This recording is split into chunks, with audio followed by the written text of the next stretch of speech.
For screams, for men, for bodies crushed beneath the hooves of horses they once called their own. The official report named it an accident.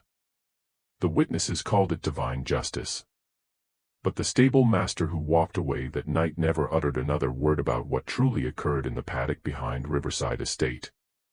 And perhaps that silence was the most frightening part of all. The sound of hooves on flesh is not something you ever forget. It's not like in the films.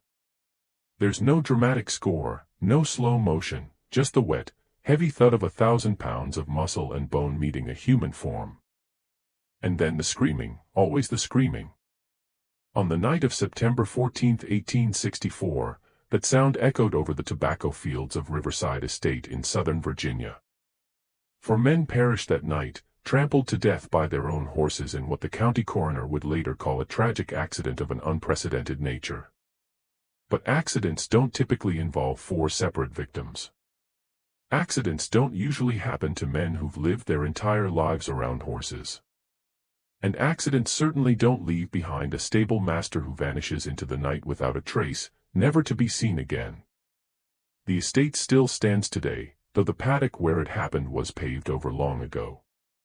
The descendants of those 4 men still live nearby. Their family names are carved into monuments at the local cemetery. Yet if you ask them about that night, about what truly happened when their great-great-grandfathers died screaming in the dirt, they'll say they don't know. Or perhaps more truthfully, they'll say they don't want to know. Because some stories are better left buried. Some truths are too dark to speak aloud, and some acts of revenge are so perfectly executed that even a century and a half later, they still send a chill down your spine. This is the story of Thomas Garrett, a stable master who spent 15 years caring for horses he could never own, serving men who saw him as less than human. This is the story of 4 masters who believed their wealth and status made them untouchable. And this is the story of one night in 1864 when everything changed. The thing about revenge is its patience. It waits. It watches. It learns. And when the moment finally arrives, when every piece falls into place, it strikes with a precision that seems almost supernatural. But there was nothing supernatural about what happened at Riverside Estate. What happened there was purely, terribly human, which somehow makes it all the more terrifying. Before we go further into the story of Riverside Estate and the men who died there, I want to hear from you. Where are you listening from? What state, what city? Drop a comment below and let me know.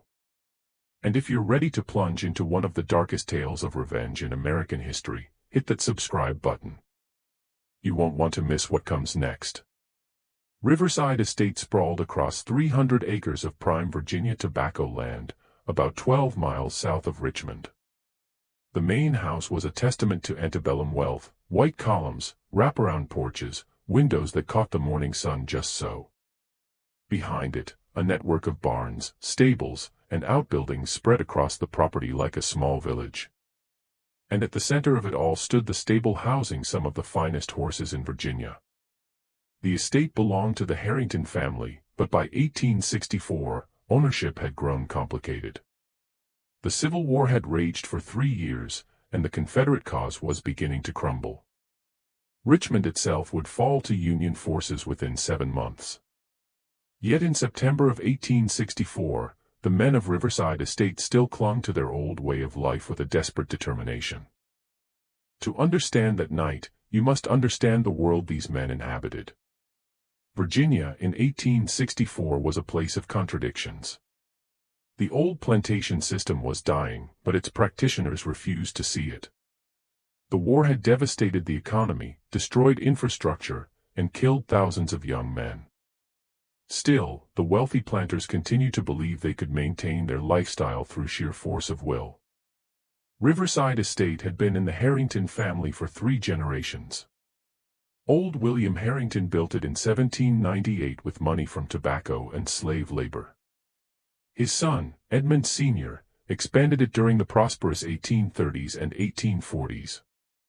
Now, Edmund Jr. and his brother Charles watched it slowly crumble around them, unable or unwilling to adapt to the changing times. The estate had once employed over 100 enslaved people. By 1864, that number had fallen to 43. Some had been sold to raise money. Others had escaped to Union lines. A few had died from disease or overwork. The remaining slaves lived in a state of constant dread, knowing their world was ending but uncertain what would take its place. For men mattered that night. For men whose names would be etched into local history, though not in the manner they would have wanted. First was Edmund Harrington, the eldest son and nominal owner of the estate.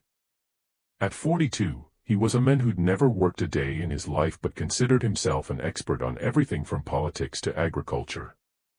He'd avoided military service through a mix of wealth and medical exemptions, claiming a weak heart that never seemed to trouble his whiskey drinking or his beating of slaves. Edmund was a man of contradictions. He could quote Shakespeare and discuss philosophy, yet saw nothing wrong with owning human beings. He prided himself on being a benevolent master, which to him meant having slaves whipped only for serious infractions, not minor ones. He genuinely believed he was doing them a favor by providing food and shelter, never acknowledging he was the one who had taken their freedom in the first place. His wife, Margaret, died in 1859, giving birth to their fourth child. The child died too. Edmund mourned for exactly 3 months before taking up with a woman in Richmond, visiting her every Thursday with money he could scarcely afford. His 3 surviving children were raised by enslaved women who had no choice in the matter. Then came his brother, Charles Harrington, 3 years younger and twice as cruel. Charles had served briefly with the Confederate cavalry before a riding accident sent him home. The accident left him with a permanent limp and a burning resentment toward anyone he saw as beneath him, which was nearly everyone. Charles never married. He lived in the east wing of the main house, drinking too much and nursing grievances against a world that hadn't given him the glory he felt he deserved. He'd been handsome once, but years of alcohol and bitterness left him bloated and red-faced. He took his frustrations out on the estate's slaves, finding excuses to inflict punishment for the smallest missteps. The accident that ended his military career happened during a training exercise. His horse refused to jump, and Charles was thrown. The horse was a spirited young mare named Tempest, and Charles blamed her for his humiliation. He'd wanted her shot, but Edmund refused, arguing the horse was too valuable. So Charles kept her instead, riding her hard and punishing her for perceived disobedience. It was his way of maintaining control over something, anything, in a life that increasingly felt beyond his grasp. The third man was Marcus Whitfield, Edmund's brother-in-law and business partner. He owned the neighboring property and had invested heavily in Riverside's tobacco operation. Marcus was a calculating man, the kind who kept detailed ledgers of every penny spent and every slave purchased. He saw human beings as numbers on a balance sheet, assets to be managed and exploited for maximum profit. Marcus was 50, thin and precise, with wire-rimmed spectacles and ink-stained fingers. He'd married Edmund's sister Catherine 20 years earlier in what everyone knew was a business arrangement. Catherine brought a substantial dowry, Marcus brought connections in Richmond's banking circles. They had no children, which suited Marcus fine. Children were expensive and unpredictable. He visited Riverside Estate 3 times a week to review the books and discuss business with Edmund. He took a particular interest in the horses, seeing them as valuable assets that could be liquidated if needed. He was the one who suggested purchasing Thomas Garrett 15 years earlier, recognizing that a skilled stable master would increase the value of their equine investments. Marcus prided himself on his rationality. He didn't beat slaves out of anger or cruelty, but from cold calculation. He believed measured punishment was necessary to maintain discipline and productivity. He kept records of every whipping, every punishment, noting the infraction and the result. In his mind, this made him more civilized than men like Charles, who acted from emotion. The fourth was Daniel Cross, the estate's overseer. Unlike the others, Daniel came from modest means. He'd worked his way up from nothing, and that made him the most dangerous of all. He knew what it was to be powerless, and he'd vowed never to be powerless again. His solution was to wield absolute control over everyone beneath him, ruling the enslaved population with systematic brutality. Daniel was 38, broad-shouldered and strong from years of physical labor. He'd been born to a poor farming family in North Carolina, the youngest of 7.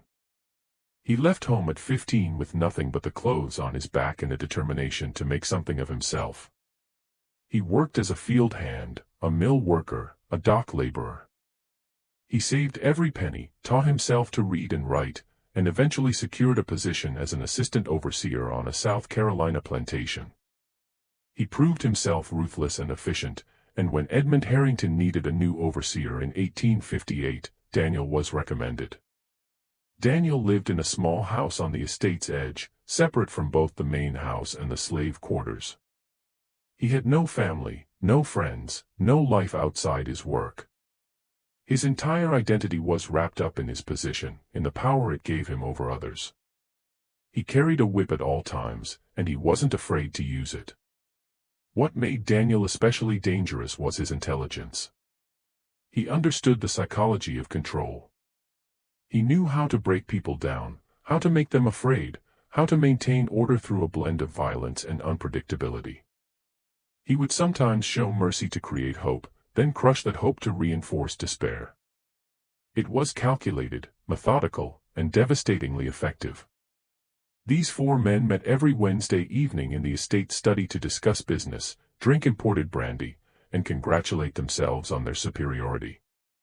They called themselves the Riverside Council, as if they were statesmen rather than what they truly were, 4 men desperately trying to maintain a dying system through violence and intimidation. Their Wednesday meetings became a ritual. They would gather at 7, after dinner. Edmund would pour the brandy, expensive stuff smuggled through the Union blockade at great cost.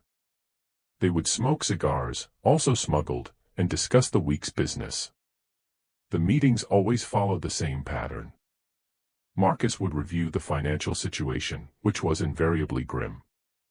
Tobacco prices were falling. The Union blockade made exporting their crop impossible.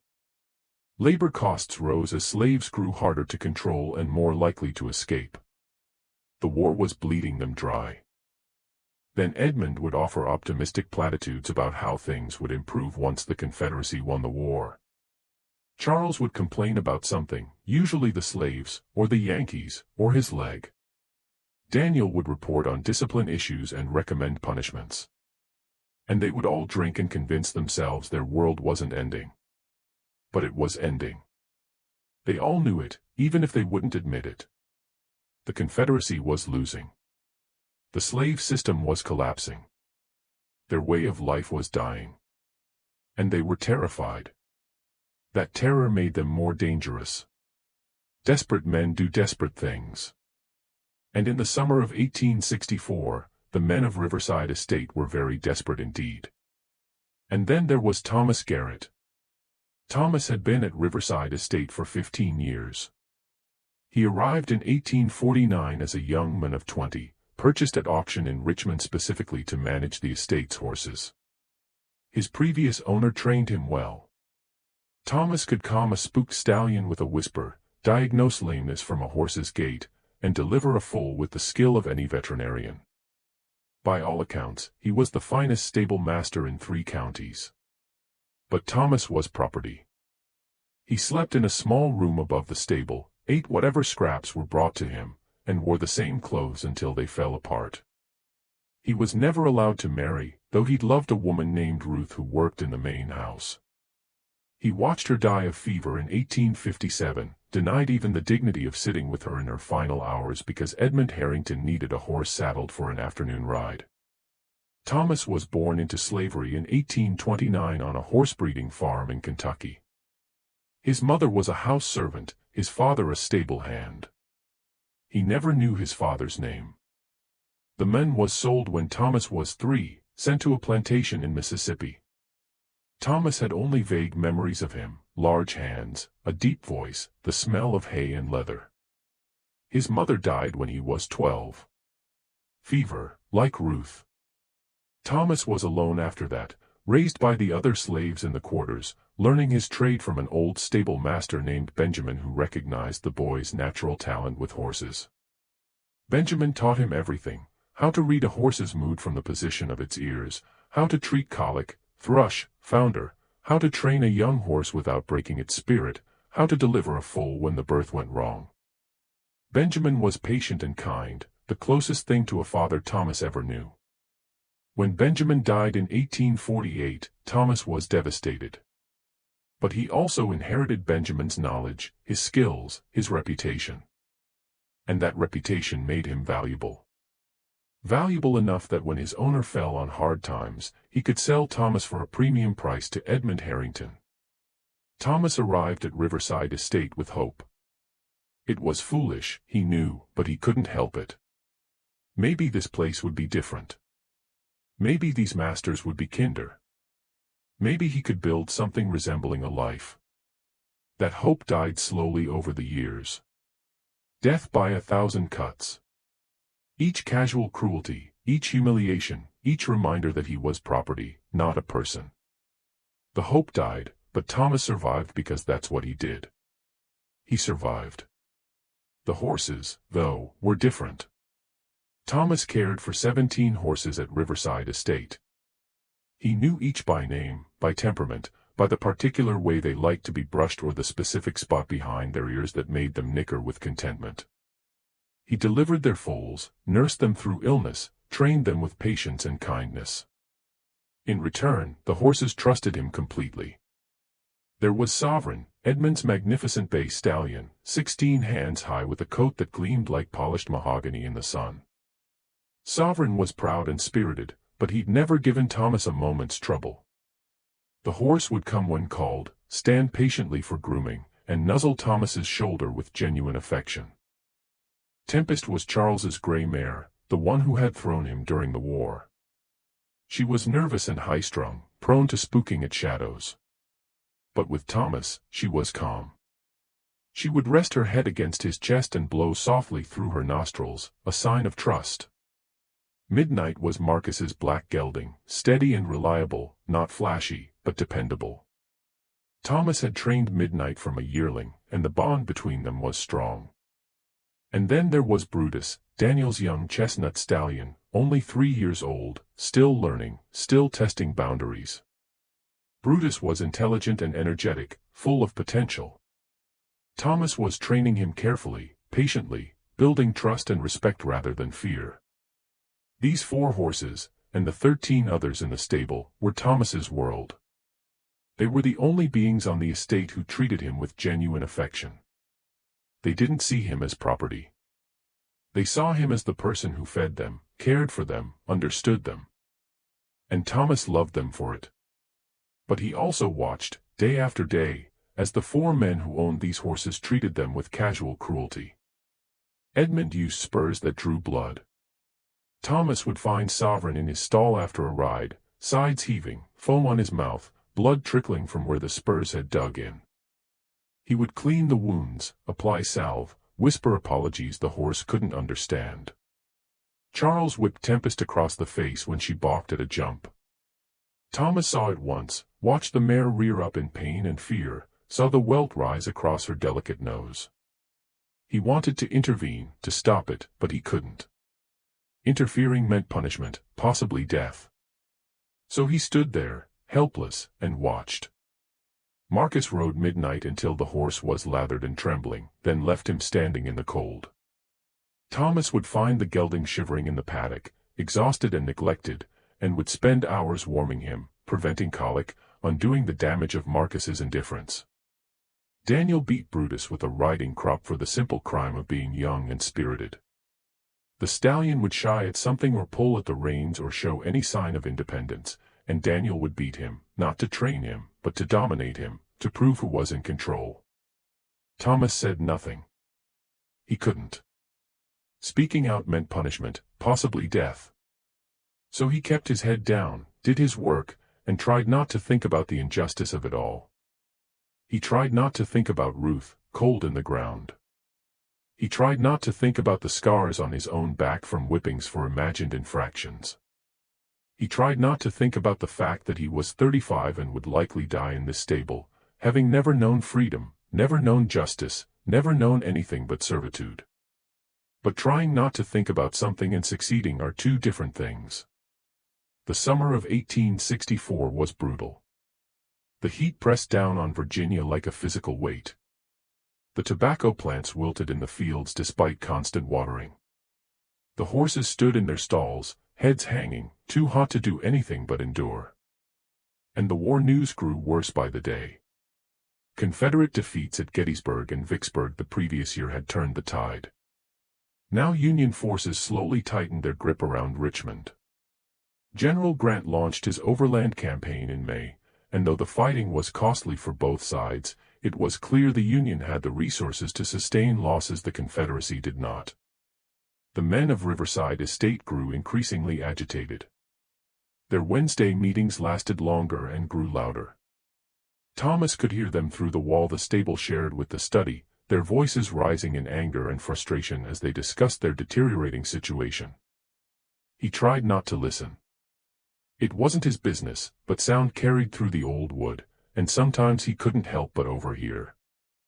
"We're bleeding money," Marcus said one night in early August. "The tobacco is rotting in the warehouses because we can't ship it.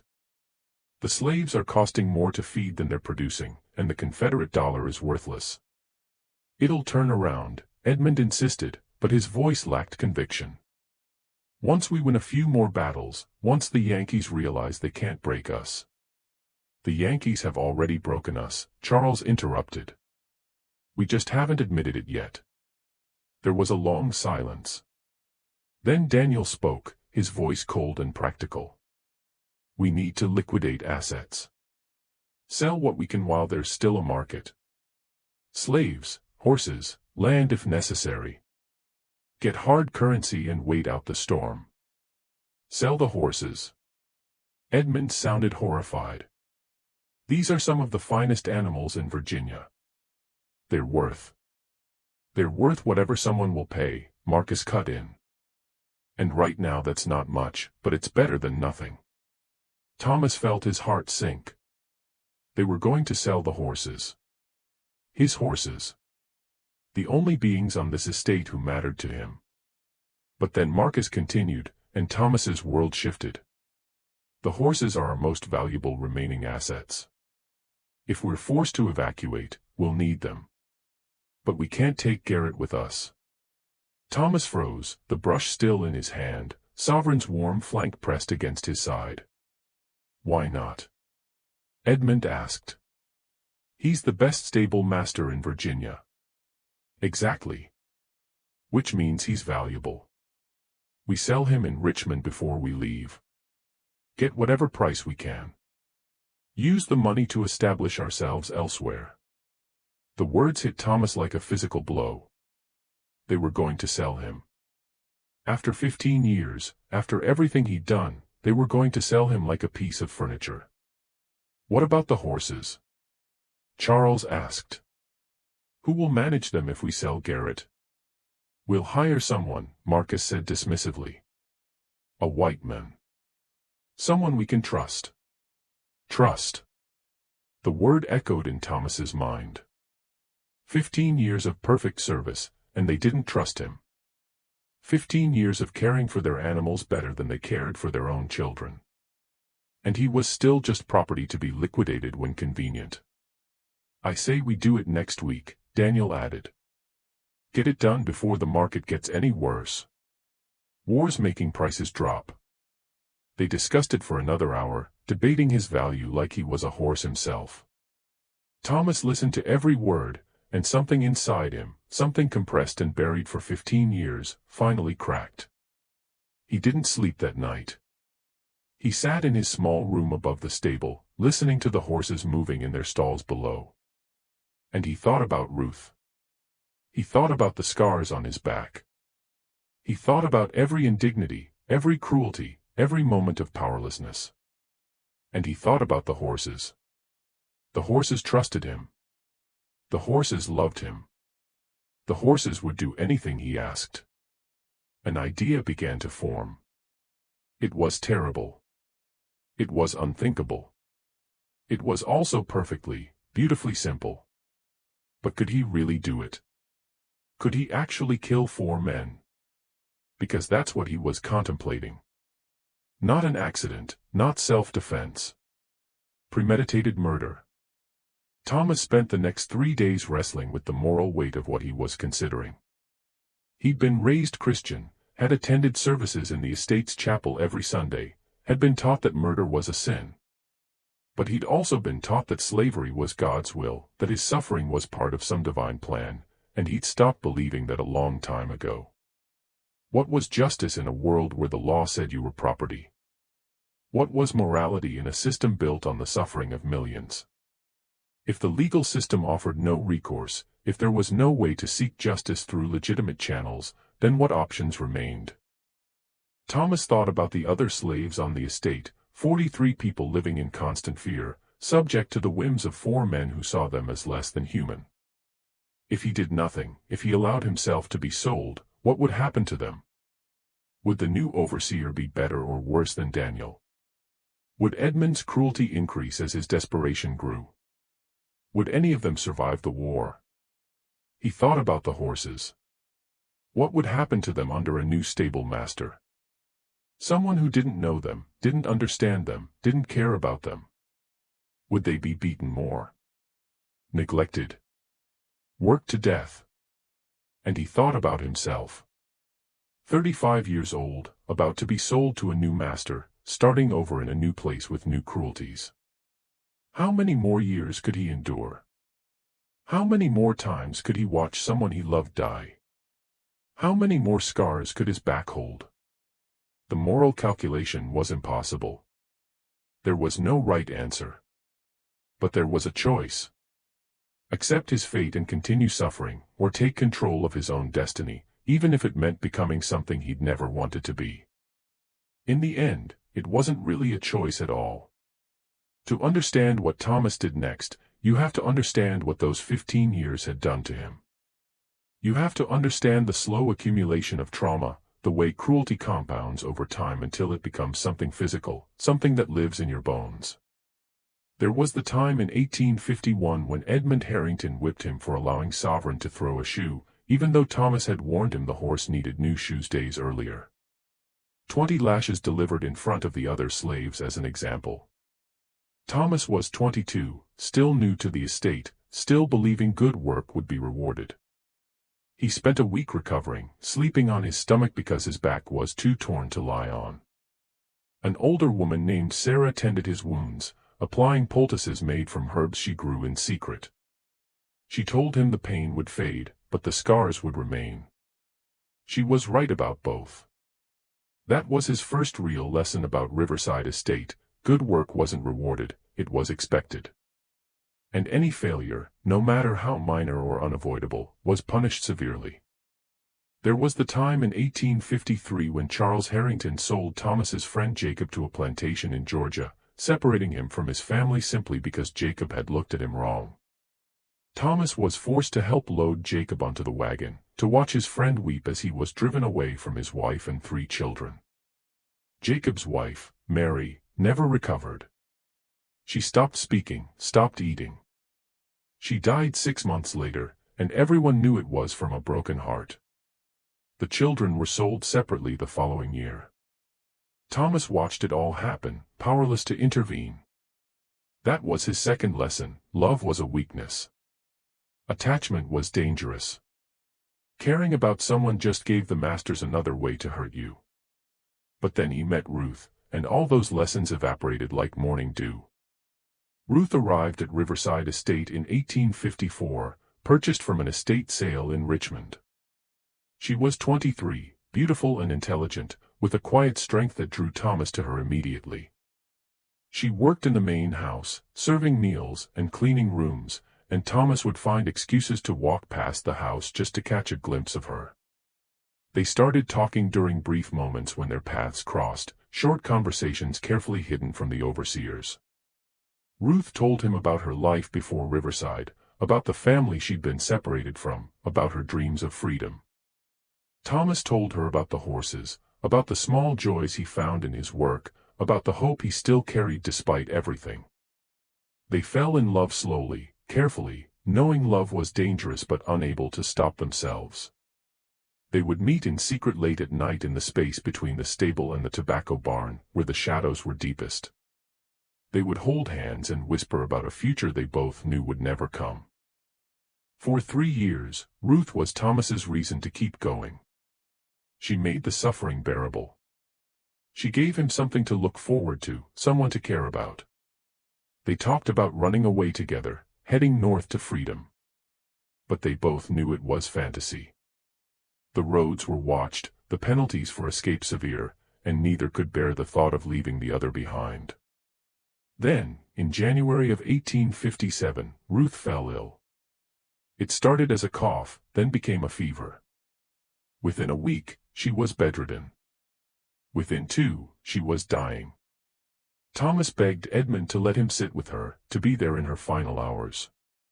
Edmund refused. He needed a horse saddled for an afternoon ride. The request was more important than a dying slave. So Thomas saddled Sovereign with shaking hands, helped Edmund mount, and watched him ride away. And while Edmund enjoyed his leisurely ride through the countryside, Ruth died alone in the slave quarters, calling for Thomas with her last breaths. Thomas wasn't allowed to attend her burial. There was work to be done. The horses needed feeding. Life went on. That was his third lesson, and the most devastating. Nothing he loved would be allowed to survive. The masters would take everything from him, not out of malice, but out of indifference. His suffering simply didn't matter to them. After Ruth's death, something in Thomas changed. The hope he'd carried, the belief that things might somehow get better, died with her. What remained was a cold, hard core of survival. He would endure. He would continue. But he would never again allow himself to hope. The years after Ruth's death blurred together. Thomas went through the motions mechanically. He cared for the horses because it was what he did, not because he found joy in it. He ate because his body required fuel. He slept because exhaustion demanded it. But he wasn't really living. He was just existing. There were other incidents, other cruelties. In 1859, Daniel Cross beat a young stable hand named Samuel so severely the boy couldn't walk for a week, all because he'd been too slow bringing a saddle. Thomas was forced to watch, to stand there and do nothing while a 16-year-old was brutalized for a minor infraction. Samuel recovered physically, but something in him broke. He stopped talking, stopped making eye contact. He moved through his days like a ghost, and Thomas recognized the look in his eyes. It was the same look he saw in his own reflection. In 1861, when the war started, there was a brief moment of hope among the slaves. Maybe the Yankees would win. Maybe they would be freed. But that hope faded as the war dragged on and conditions at the estate worsened. The masters grew more paranoid, more cruel, more desperate to maintain control.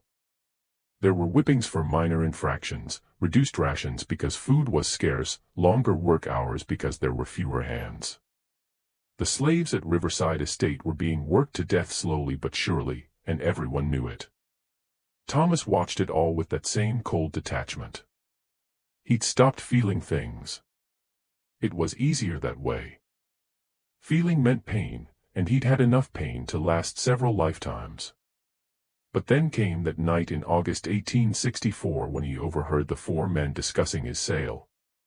And suddenly all that carefully controlled detachment shattered. Because it wasn't just about him anymore. It was about the horses, the innocent animals who trusted him, who depended on him, who would suffer under a new master who didn't understand them. And it was about justice. Or revenge. Or maybe they were the same thing. Thomas spent the next 2 weeks in a state of heightened awareness. Every sense felt sharper. Every moment felt significant. He was planning something terrible, and the weight of it pressed down on him constantly. But he was also, for the first time in 7 years, truly alive. The plan came to him over several days. It was elegant in its simplicity, terrible in its implications. It required only 3 things: his knowledge of horses, his access to the stable, and his willingness to cross a line from which there was no return. Thomas knew horses better than anyone at Riverside Estate. He knew their temperaments, their triggers, their fears. He knew that Sovereign, for all his magnificence, was deeply territorial and would attack anything he perceived as a threat to his space. He knew that Tempest was prone to panic and that once she started running, she wouldn't stop until exhausted. He knew that Midnight was a follower who would do whatever the other horses did. And he knew that Brutus, young and spirited, was easily agitated and would lash out when frightened. He also knew something else, something learned over 15 years of careful observation. He knew horses could be trained to respond to specific signals, a particular whistle, a certain gesture, a specific word spoken in a certain tone. And he knew that horses, when properly motivated, could kill. It wasn't common. Horses are generally gentle creatures despite their size and strength. But Thomas had seen it happen twice in his 15 years at Riverside, once when a stallion attacked a handler who'd beaten him, once when a mare trampled a man who'd gotten between her and her foal. Both times the horses acted on instinct, protecting themselves or their young. But what if that instinct could be directed? What if those protective impulses could be aimed at specific targets? The idea was audacious. It was also incredibly dangerous. If anyone suspected what he was planning, he'd be killed immediately. So Thomas went about his normal routine, caring for the horses, maintaining the stable, speaking to no one about what was growing in his mind. But in the quiet hours when everyone else slept, he worked with the horses. He taught them new signals. He conditioned them to respond to specific cues. He built on their existing trust, shaping it into something else, something darker. The training had to be subtle. He couldn't do anything that would seem unusual or suspicious. So he incorporated the new signals into his regular routine, making them seem like natural extensions of his normal work. With Sovereign, he began using a specific whistle when the stallion was eating. The whistle meant food, safety, his territory. Thomas would whistle, and Sovereign would eat. Whistle, and eat. Over and over, building the association. Then he introduced a second element. He would whistle and place a dummy in the stall, a sack stuffed with hay roughly the size and shape of a man. Sovereign would investigate it, sniff it, and Thomas would reward him with extra grain. But then Thomas began to change the game. He would whistle, place the dummy, then make it move, just a little at first, pulling it with a rope from outside the stall. Sovereign would startle, ears back, and Thomas would praise him. Good boy. Protect your space. Protect your food. Over a week, Thomas gradually increased the dummy's movement. He made it more threatening, more intrusive, and Sovereign's response grew more aggressive. The stallion would charge the dummy, strike it with his hooves, bite it, and Thomas would reward him every time. It was classical conditioning, the same technique used to train any animal. Stimulus, response, reward. Thomas was just using it for a darker purpose. With Tempest, the approach was different. The mare was already nervous, already prone to panic. Thomas just needed to give her a specific trigger. He chose a gesture, a particular way of raising his hand and moving it in a circular motion. He would make the gesture, then create a sudden noise to startle Tempest. She would panic, try to run, and Thomas would calm her down. But he never calmed her completely. He always left her slightly on edge, slightly anxious, and he always made sure she associated the gesture with danger, with the need to run. With Midnight, it was even simpler. The gelding was a follower by nature. Thomas just needed to reinforce the tendency. He began exercising Midnight with Sovereign, letting the gelding see the stallion's aggressive behavior. He rewarded Midnight for mimicking Sovereign, for following his lead. Within a week, Midnight would do whatever Sovereign did, no questions asked. And with Brutus, Thomas used the young stallion's natural energy and spirit. He chose a specific word, strike, and began associating it with the command to kick. He would say the word, tap Brutus's hindquarters, and the stallion would kick out reflexively. Thomas would reward him with treats and praise. Over time, the kick grew more powerful, more aggressive. Thomas would say, "Strike," and Brutus would lash out with both hind legs, a devastating blow that could crush bone. The stallion thought it was a game, a trick he was learning. He had no idea what Thomas was really training him to do. The other 13 horses didn't need specific training. They just needed to be primed for chaos. Thomas began subtly increasing their anxiety levels. He would make sudden noises in the stable, create unexpected disturbances, keep them slightly on edge. Not enough to seem unusual, but enough that they would be ready to panic if given the right stimulus. It was exhausting work, both physically and mentally. Thomas had to maintain his normal duties while conducting this secret training. He had to be constantly vigilant, constantly aware of who might be watching. One slip, one moment of carelessness, and everything would fall apart. But Thomas was patient. He'd spent 15 years being patient. He could manage a few more weeks. On September 10th, he overheard Marcus Whitfield tell Edmund Harrington that he'd found a buyer for Thomas. A plantation owner in South Carolina was willing to pay $800. The sale would take place on September 20th. Thomas had 10 days. The timeline was tight, but it was enough. The horses were ready. The training was complete.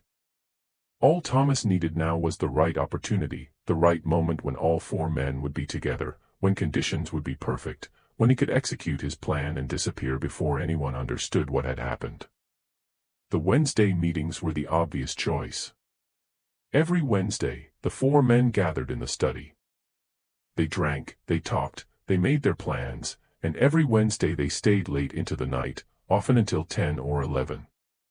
But Thomas needed them outside. He needed them in the paddock with the horses.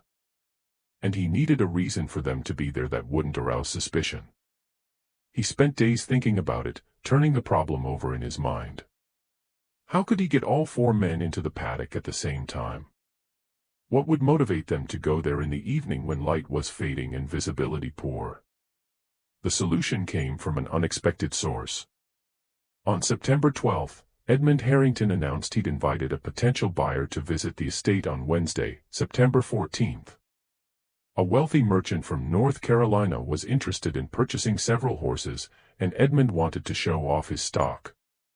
"We'll bring them all out to the paddock," Edmund said at dinner that night, his voice carrying to where Thomas stood in the hallway shadows. "Let him see them move, see their temperaments. Garrett will have them ready by 8. Thomas felt his heart begin to race. This was it. This was the opportunity he'd been waiting for. But there was a problem. The buyer would be there. An innocent man who had nothing to do with Thomas's grievances. Thomas would have to ensure the buyer wasn't present when everything happened. He spent the next 2 days refining his plan. The buyer would arrive at 8. The men would show him the horses. But what if something delayed the buyer? What if he arrived late, after the demonstration had already begun? Thomas knew the roads around Riverside Estate intimately. He'd traveled them countless times running errands. He knew which bridges were weak, which paths prone to flooding, which routes most reliable. And he knew the bridge on the main road about 3 miles from the estate had been damaged in a storm the previous month. It was still passable, but barely. The county had promised repairs, but with the war, resources were scarce and repairs delayed. A few strategic cuts to the support beams, done in the dark of night, and that bridge would collapse under the weight of a carriage. The buyer would be delayed, forced to take a longer route. He would arrive late, too late to witness what Thomas had planned. It was sabotage. It was dangerous. If anyone discovered what he'd done, he'd be hanged. But Thomas was past caring about consequences. He'd already crossed too many lines to turn back now. Thomas made the trip on the night of September 13th. He waited until well after midnight, when everyone on the estate was asleep. He took a saw from the stable, the one used for cutting firewood, and wrapped it in cloth to muffle sound. Then he walked the 3 miles to the bridge in darkness, moving carefully, avoiding the main road. The bridge was old, built decades earlier from timber now rotting in places. The recent storm had weakened one of the main support beams, leaving it cracked and unstable. Thomas examined it carefully by moonlight, assessing the damage. He didn't need to destroy the bridge completely, just weaken it enough that a heavy carriage would finish the job. He chose 3 key support beams and began sawing through them, cutting about halfway through each one. The work was slow and exhausting. Thomas had to stop frequently to listen for anyone approaching. It took him 2 hours to complete the sabotage. When he finished, the bridge looked intact but was now structurally unsound. A man on foot or a single horse could cross safely, but a heavy carriage with 4 horses pulling it would be too much weight. The bridge would collapse, dumping the carriage into the shallow creek below. Thomas felt a moment of guilt. The buyer might be injured. But the creek was only 3 feet deep, and the fall wasn't far. The man would be shaken, possibly bruised, but not seriously hurt. And it was necessary. Thomas couldn't allow an innocent man to witness what was about to happen. He returned to the estate before dawn, replaced the saw, and tried to sleep. But sleep wouldn't come. His mind raced with possibilities, with scenarios, with the terrible weight of what he was about to do. 4 men would die tomorrow night. 4 men who'd built their lives on the suffering of others. 4 men who believed their wealth and status made them untouchable. And they would be killed by horses, animals they'd owned, animals they'd abused, animals they'd considered beneath them. The moral weight of that decision pressed down on him like a physical thing. He wasn't a killer. He'd never wanted to be a killer. But what choice did he have? What other path was open to him? Accept being sold, sent away to suffer under new masters until he died. Or take control of his own fate, even if it meant becoming something he'd never wanted to be. In the end, it wasn't really a choice at all. If you're still with me, if you're feeling the weight of Thomas's decision, then you understand the impossible position he was in. This is where we pause for a moment. Hit that like button if you're invested in this story. Drop a comment telling me what you think about Thomas's plan.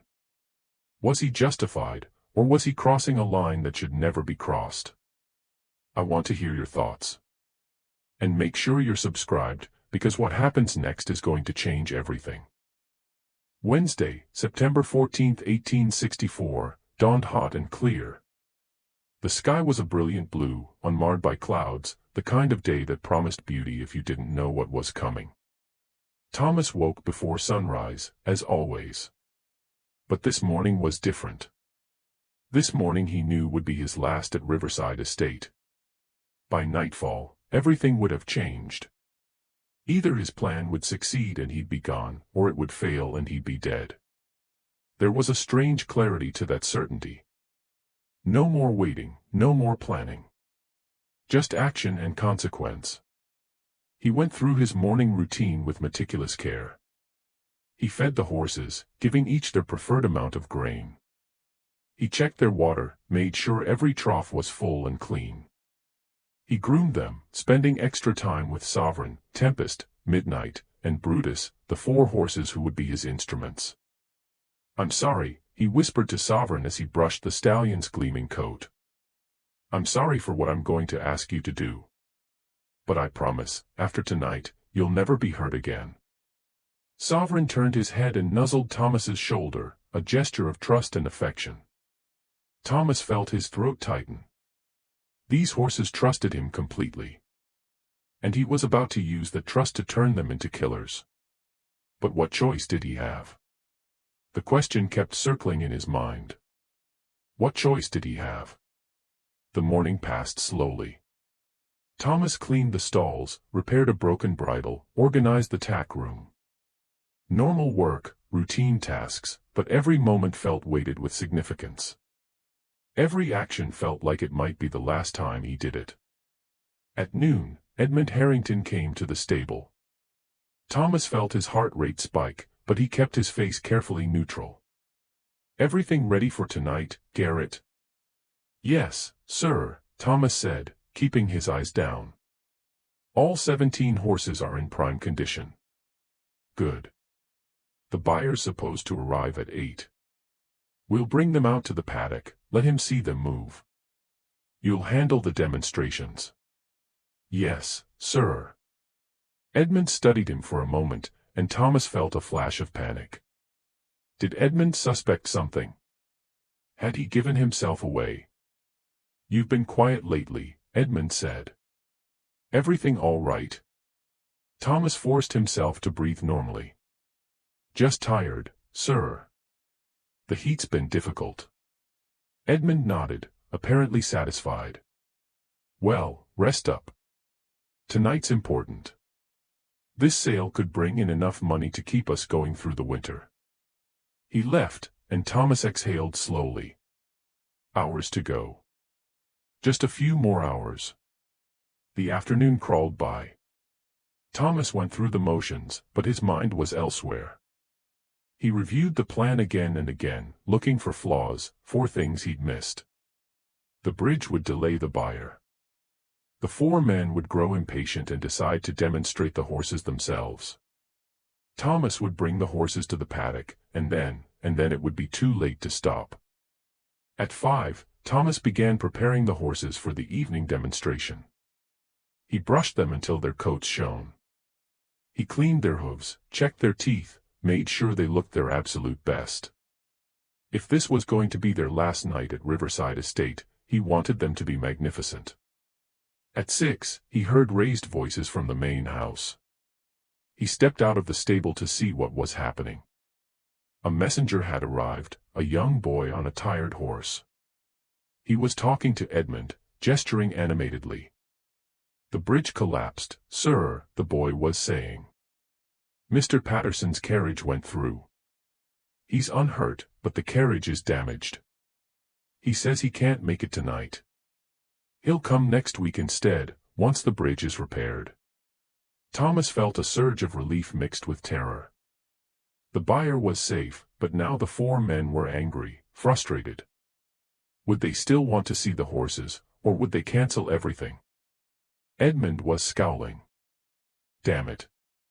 I was counting on that sale. Charles limped out of the house, drink in hand. What's going on? The buyer can't make it. Bridge collapsed. That old bridge on the main road. Charles shook his head. County's been promising to fix that for months. Typical incompetence. Marcus Whitfield emerged behind him, followed by Daniel Cross. The 4 men stood in the yard discussing the situation. Thomas watched from the shadows, his heart pounding. I wanted to see those horses run, Charles said. Been looking forward to it all week. We can still do it, Marcus said. Don't need a buyer to appreciate good horse flesh. Let's have Garrett bring them out. See them move in the evening light. Daniel nodded. Agreed. I want to see how Brutus performs. Been working with him all month. Thomas felt the world narrow to a single point. This was it. The moment he'd been planning for, preparing for, dreading. Edmund hesitated, then shrugged. Why not? Garrett. Bring the horses to the paddock. All of them. We'll have our own private show. Yes, sir, Thomas said, his voice steady despite the chaos in his mind. Right away. He returned to the stable, his hands shaking. This was really happening. In a few minutes, everything would change. There would be no going back. Thomas stood in the center of the stable, surrounded by the horses he'd cared for, and took a moment to center himself. He thought about Ruth, about the life they'd never had. He thought about all the slaves who'd suffered and died at Riverside Estate. He thought about the 15 years he'd spent in bondage, and the fact that he had only 10 days left before being sold. And he thought about justice, or revenge, or whatever you wanted to call it. He began leading the horses out one by one. Sovereign first, the magnificent bay stallion stepping proudly, unaware of what was about to happen. Then Tempest, the gray mare, tossing her head nervously, sensing Thomas's tension. Midnight followed, calm and steady. Brutus came next, young and energetic, eager to show off. And then the others, 13 more horses of varying breeds and temperaments. Thomas led them all to the paddock, moving slowly, deliberately, giving himself time to prepare mentally for what came next. The 4 men stood at the fence, watching. They'd been drinking already. Thomas could smell whiskey from 20 feet away. They were relaxed, jovial even. This was entertainment for them. A pleasant way to spend an evening. Thomas felt a cold fury settle over him. These men had no idea what was about to happen. They felt safe, secure in their power and privilege. They believed nothing could touch them. They were wrong. The paddock behind Riverside Estate was a large open space enclosed by a wooden fence. It was where horses were exercised, trained, where potential buyers could see them demonstrate their gaits and temperaments. In the fading light of early evening, it looked almost peaceful. Thomas led the last horse in and closed the gate behind him. The horses milled around, calm and trusting. They knew this place. They'd been here hundreds of times before. There was nothing to fear. Except tonight was different. Beautiful animals, Marcus Whitfield said, leaning on the fence. Finest stock in Virginia. Garrett's done well with them, Edmund admitted, almost grudgingly. Shame to sell him. But business is business. They were talking about him like he wasn't there, like he couldn't hear them, like he was as much an animal as the horses. Thomas walked to the center of the paddock. The horses gathered around him, their presence comforting. He reached out and touched Sovereign's neck, feeling the warmth of his coat, the strength of the muscle beneath. "I'm sorry," he whispered, too quiet for the men to hear. "Forgive me." "Show us Sovereign's paces," Edmund called out. "Let's see him run." Thomas nodded. This was it. The moment of no return. Once he started, there would be no stopping. 4 men would die, and he would be responsible. He thought about Ruth one last time, about the life they'd never had, about all the people who'd suffered at the hands of these 4 men, about the 15 years he'd spent in chains. And then he raised his hand in the specific gesture he'd taught Tempest. The signal that meant panic. Run. Don't stop. The gray mare's eyes went wide, her ears pinned back, and then she reared up, screaming, a sound of pure terror that echoed across the paddock. "What the?" Charles started to say, but he didn't finish. Tempest came down and immediately bolted, not away from the men, but toward them, directly toward the fence where they stood. Thomas had trained her well. The gesture meant danger, and the danger was at the fence, so that's where she ran. The mare crashed into the wooden fence with devastating force. Boards splintered. Charles tried to jump back, but his bad leg betrayed him. He stumbled, and Tempest's flailing hooves caught him in the chest.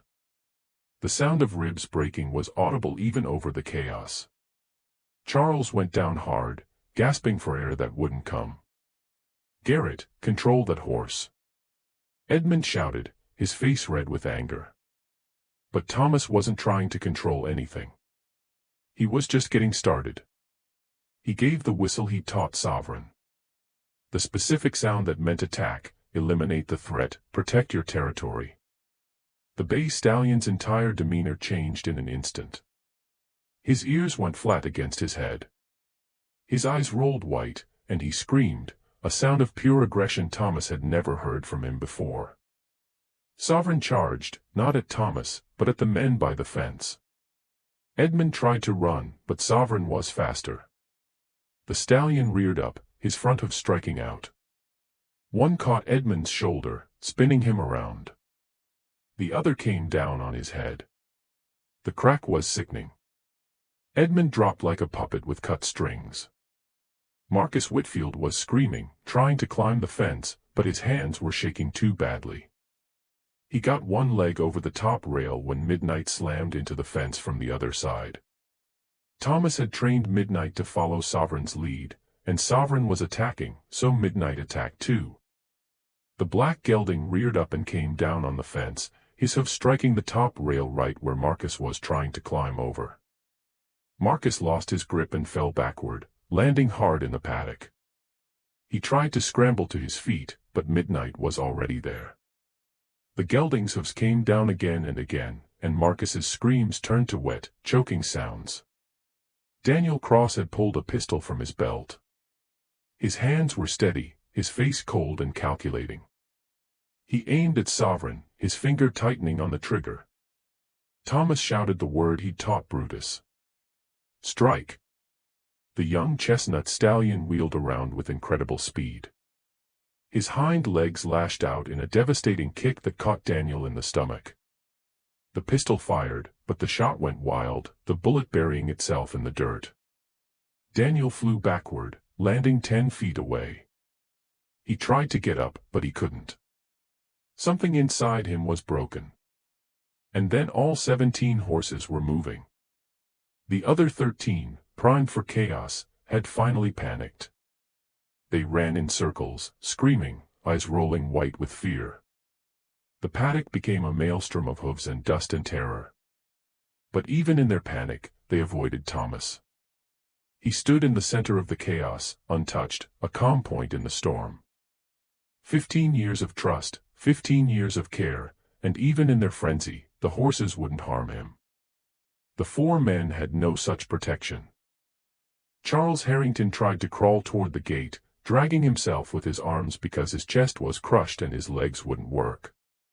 Tempest came around again, still panicking, still running.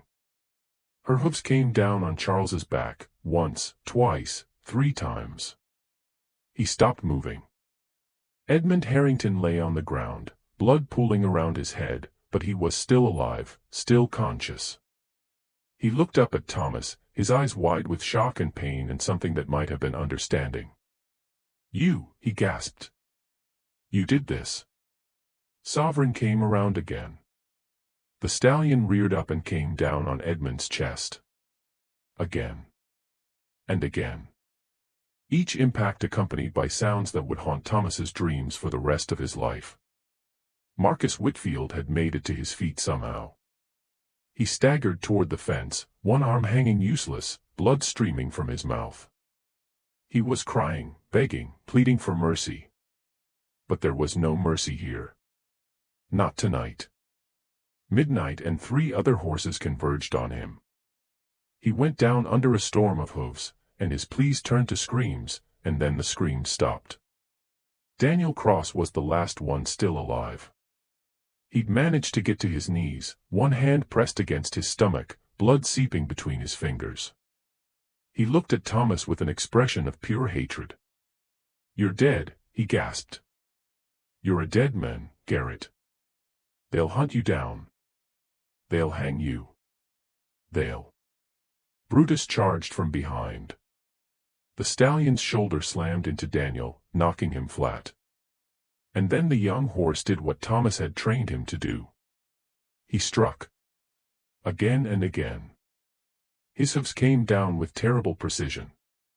When it was over, when all 4 men lay still in the dirt, Thomas gave a different whistle, the all-clear signal, the sound that meant safe, calm, rest.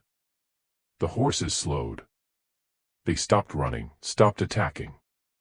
They stood in the paddock, sides heaving, eyes rolling, but no longer aggressive, just frightened animals who'd been pushed beyond their limits. The silence that followed was deafening. Thomas could hear his own heartbeat, loud and fast. He could hear the horses breathing. He could hear the evening wind rustling through the tobacco plants. And he could hear nothing from the 4 men on the ground. Thomas walked to each one, checking for signs of life. He found none. Edmund Harrington's skull was crushed, his face unrecognizable. Charles Harrington's back was broken, his body twisted at an impossible angle. Marcus Whitfield's chest was caved in, his ribs shattered. Daniel Cross's neck was bent wrong, his head turned too far to one side. They were dead. All 4 of them. Dead by the hooves of horses they'd owned, horses they'd abused, horses they'd considered property. Thomas felt nothing. No satisfaction, no remorse. Just a vast, empty numbness. He'd done it. He'd actually done it. And now he had to disappear. The estate descended into chaos within minutes. The screaming, the gunshot, the sounds of destruction drew people from the main house, from the slave quarters, from the fields. They came running, and what they found was a scene from a nightmare. 4 men dead in the paddock. 17 horses standing calm and quiet as if nothing had happened. And Thomas Garrett, the stable master, standing in the center of it all with blood on his clothes and an expression of perfect calm on his face. "What happened?" someone shouted. "What did you do?" Thomas didn't answer. He walked through the crowd, through the shocked faces and pointing fingers, and headed for the stable. He had maybe an hour before someone thought to stop him. Maybe less. He went to his small room above the stable and gathered his few possessions, a spare shirt, a blanket, a small knife he used for cutting rope. That was all he owned in the world. He could hear the commotion outside growing louder. People shouted for the sheriff, for the doctor, for someone to make sense of what had happened. But Thomas knew there was no sense to be made. Not in a way they would understand. He climbed down from his room and walked through the stable one last time. The horses that hadn't been in the paddock nickered softly as he passed. He stopped at each stall, running his hand along each horse's neck, saying goodbye. "I'm sorry," he whispered to them. "I'm sorry I used you like that. I'm sorry I made you do something that goes against your nature. But I had no choice. You understand that, don't you?" The horses couldn't answer, of course. But they pressed their noses against his hands, warm and trusting, and Thomas felt tears he couldn't afford to shed. He left through the back door of the stable, the one that opened onto the fields. The sun had set completely now, and darkness covered the land, perfect for disappearing. Thomas walked into the tobacco fields, into the night, and he didn't look back. Behind him, Riverside Estate burned with light and noise and confusion. Ahead lay nothing but darkness and uncertainty. But for the first time in 15 years, Thomas Garrett was free. The official investigation into the deaths at Riverside Estate concluded it was a tragic accident. The coroner's report, filed September 18, 1864, stated the horses had been spooked by something, perhaps a snake or a loud noise, and panicked. The 4 men had been in the wrong place at the wrong time, and the result was catastrophic. The report made no mention of the precision with which the horses attacked. It didn't note that all 4 men had been targeted specifically while the horses carefully avoided everyone else. It didn't question why 17 horses all panicked simultaneously or why they all attacked the same 4 people. Or perhaps the coroner noted these things and chose not to include them. Because acknowledging them would mean acknowledging something far more disturbing, that a slave had orchestrated the murder of 4 white men using animals as his weapons. That was a truth the authorities couldn't afford to acknowledge. Not in 1864. Not in Virginia. Not with the war still raging and the social order already crumbling. So they called it an accident and moved on. No one mentioned Thomas Garrett's disappearance. Or rather, they mentioned it, but only as a footnote. A slave had run away in the confusion. It happened sometimes, especially with the war making everything chaotic. The sheriff made a half-hearted attempt to track him, but with Union forces advancing and the Confederacy collapsing, there were bigger concerns than one missing slave. The truth was, no one wanted to look too closely at what had happened. Because if they looked closely, they might see things they didn't want to see. They might have to confront uncomfortable questions about justice and revenge and what happens when you push people beyond their limits. So they didn't look. They accepted the official story and tried to forget. The horses were sold off within a month. Sovereign went to a plantation in North Carolina, purchased by a man who'd heard about the tragic accident and wanted the magnificent stallion anyway. Tempest was bought by a cavalry officer who needed a fast horse and didn't care about her history. Midnight and Brutus went to different buyers, their fates lost to history. The other 13 horses scattered across Virginia and the Carolinas. Some lived long lives, others died in the war, pressed into service by desperate armies. None ever attacked another human being again. The estate itself was seized by Union forces in April 1865 when Richmond fell. The Harrington family lost everything. Edmund's 3 children were sent to live with relatives in Georgia. Charles had no heirs. Marcus's wife Catherine moved back to Richmond and lived on charity the rest of her life. Daniel Cross's small house was burned by Union soldiers, and no one mourned. Riverside Estate was eventually sold to a northern businessman who tried to turn it into a profitable farm using paid labor. The venture failed. The land was sold again and again, changing hands multiple times over the decades. The main house still stands, converted into a museum now, though they don't talk much about what happened there in 1864. It's not the kind of story that attracts tourists. But what really happened that night? That question haunted the survivors, the witnesses, the people who saw the aftermath. Some said it was divine justice, that God struck down 4 cruel men using the very animals they'd abused. Reverend Patterson, who preached at the local church, gave a sermon the following Sunday about the wages of sin. He didn't mention Riverside Estate by name, but everyone knew what he was talking about. Others said it was just bad luck, a terrible coincidence. Horses were unpredictable. Sometimes they panicked. Sometimes people got hurt. It was tragic, but nobody's fault. A few whispered Thomas had done something, though they couldn't say what. How could one man make 17 horses attack 4 specific targets? It was impossible, wasn't it? The slaves at Riverside Estate knew the truth, or at least suspected it. They'd seen Thomas's face that night, seen the calm certainty in his eyes. They'd watched him walk away into the darkness and knew he wasn't coming back. But they didn't tell anyone. When the sheriff questioned them, they claimed ignorance.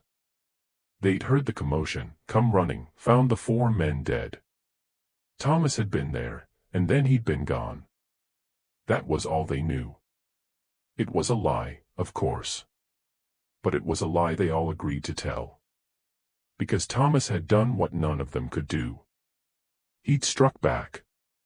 He'd achieved something most enslaved people could only dream of, revenge against their oppressors, and they weren't about to betray him. Thomas Garrett was never seen again. There were rumors, of course. Someone claimed to have seen him in Philadelphia in 1866, working at a stable under a different name. Another report placed him in Canada in 1868, living in a community of escaped slaves. A third insisted he died trying to cross into Union territory and was buried in an unmarked grave somewhere in Maryland. But the truth is, no one knows what happened to him. He vanished into history, leaving behind only questions and a story people still tell in hushed voices. Did he make it to freedom? Did he live out his days in peace, finally free from the chains that bound him for 35 years? Or did he die in the attempt, his body lost to time and memory? We'll never know. Thomas took his secrets with him wherever he went. What we do know is this: 4 men died screaming in a paddock in Virginia on September 14, 1864. 4 men who built their lives on the suffering of others. 4 men who believed their wealth and status made them untouchable. And they were killed by horses, animals they owned, animals they abused, animals they considered beneath them. There's a certain poetry to that, don't you think? A certain justice. But was it justice, or was it murder? That's the question that lingers. The question that makes this story so disturbing even a century and a half later. Thomas Garrett was a slave. He was property. He had no legal recourse, no way to seek justice through legitimate channels. The men who owned him had absolute power over his life, and they'd made clear they would use that power however they saw fit. So he took matters into his own hands. He used the only tools available to him, his knowledge, his skills, and the trust of animals who'd never betrayed him. Was it murder? Legally, yes. Morally? That's a question each person has to answer for themselves. Consider the context. Thomas spent 15 years in bondage. He was beaten, humiliated, denied basic human dignity. He watched the woman he loved die while his master went for a leisurely ride. He was told he was about to be sold, sent away to start over with new masters and new cruelties. What would you have done in his position?